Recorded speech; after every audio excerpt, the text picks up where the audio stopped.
एक actually OGT के बारे में बोलूंगा, लेकिन ओजीटी के पहले मैं एक एक्चुअली देख रहा था वीडियो की आगे के ट्रेंड्स क्या है, आगे के ट्रेंड्स और चैलेंजेस क्या है 2023 में।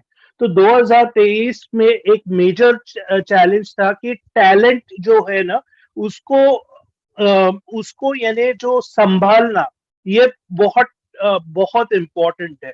और ये हमारा ऑन पैसिव वो अच्छी तरह से समझते हैं, क्योंकि बहुत से आईटी कंपनीज है जो मे बी हायर सैलरी देंगे या और भी बेनिफिट्स देंगे, लेकिन तो सिर्फ लाइक किसी मे बी आज मैं जो ओजीटी के बारे में बताऊंगा, मे बी आपको लगेगा यार यार उसको स्कूटर भी दे रहे हैं, ये भी दे रहे हैं, ये भी कर रहे हैं, ये भी एम्प्लॉयज भी कर रहे हैं, क्यों कर रहे हैं? तो मैं उसका बैकग्राउंड बता रहा हूँ, क्योंकि 2023 में टैलेंट को बहुत यानी बहुत कंपटीशन रहेगी, और हमें वो कंपटीशन में आगे रहना है कि we want your employees to be happy, तो फुल पोटेंशियल उनका डेवलप हो वही कंपनी में, इसलिए वो कंपनी इतना एफर्ट ले रही है। तो होपफुली आपको वो माइंडसेट में रहेगा कि ये कंपनी क्यों कर रही है, तो वो माइंडसेट में मत रहिए कि अरे यार ये तो क्या एम्प्लॉयज के लिए सिर्फ कर रहे हैं, हमारे ध्यान ही नहीं है।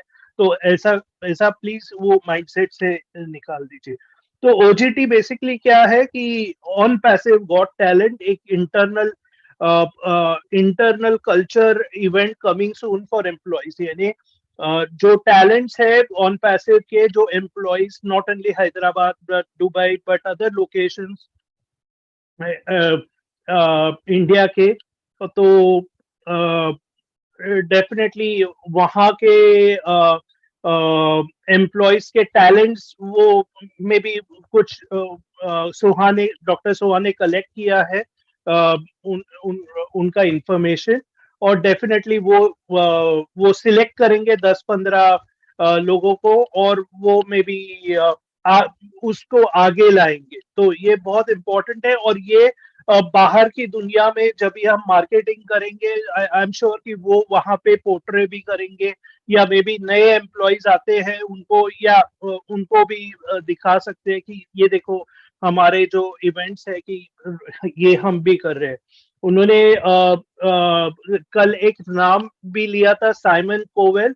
अगर आपने वो नाम सुना है और आपको पता नहीं है, तो Simon Cowell basically America got talent या ब्रिटेन गॉट टैलेंट में ऐसे जज जैसे आता है, तो और बहुत इंपॉर्टेंट फिगर है वो जजेस में वैसे वाले इवेंट्स में। तो उन्होंने फनीली बोला कि यह हमारा ओजीटी इतना फेमस होने वाला है कि वो लेवल पे अमेरिका गॉट टैलेंट या ब्रिटेन गॉट टैलेंट वाले जजेस भी इम्प्रेस होंगे, और वो इसके राइट्स परचेज करेंगे। तो वो एक पार्ट बोला था। नेक्स्ट, ग्लोसरी ऑफ टर्म्स, यानी जो ऑन पैसिव में टर्म्स यूज होने वाले हैं, उसका उसका काम चालू है। तो उसके डेफिनेटली जब भी वो कंप्लीट हो जाएगा, तो मैं सभी फाउंडर्स को रिक्वेस्ट करूंगा कि आप उसमें उसको विजिट करें, तो आपको मोर इन्फॉर्मेशन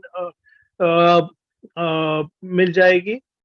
नेक्स्ट, पेशेंस के बारे में बताया, पेशेंस, और ये आई थिंक ये केडी शुक्ला ने भी आई थिंक इसका एक वेबिनार लिया था, और मैंने भी एक कभी तो मैंने ऐसे नहीं, लाइक बाकी लोगों ने भी ये कवर किया था। Patience is not just the act of waiting, यानी it's not the act of waiting, it is the act of waiting with the right attitude.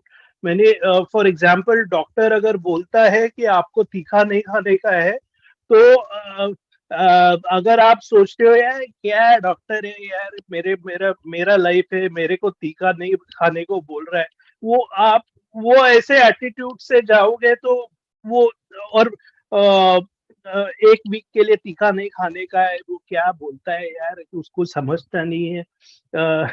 भले ही वो आप वो 1 वीक नहीं खाओगे, लेकिन वो एक राइट एटीट्यूड से नहीं है। अगर आप उल्टा ऐसा सोचोगे कि नहीं यार, ये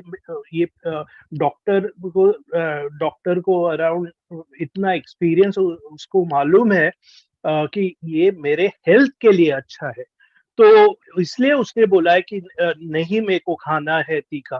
तो वो वो वो एटीट्यूड होता है। वो एटीट्यूड से अगर आप पेशेंटली 1 वीक कुछ तीखा नहीं खाते ना, तो बहुत फ़ायदा होता है। वैसे ही है कि जैसे बिज़नेस बन रहा है, अगर आप बिज़नेस बनते वक़्त बोल रहे हो यार क्या यार, ये तो वेबिनार होते रहते हैं, भुसमिंदर आता है, नीरज आता है, बीच में दिनेश आता है, और बाकी के लीडर्स आते हैं, बोलते रहते हैं, कुछ होता तो नहीं है, पैसा हाथ में तो कुछ नहीं आता। तो ऐसे एटीट्यूड से अगर आप अ, ये करोगे, तो मे बी आपको आपको ही तकलीफ होगी।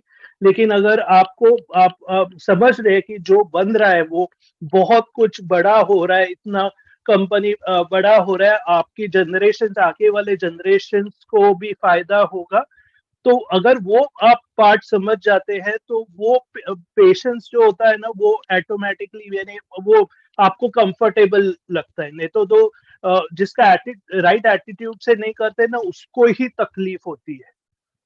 तो I hope I was able to explain वो पेशेंस पार्ट।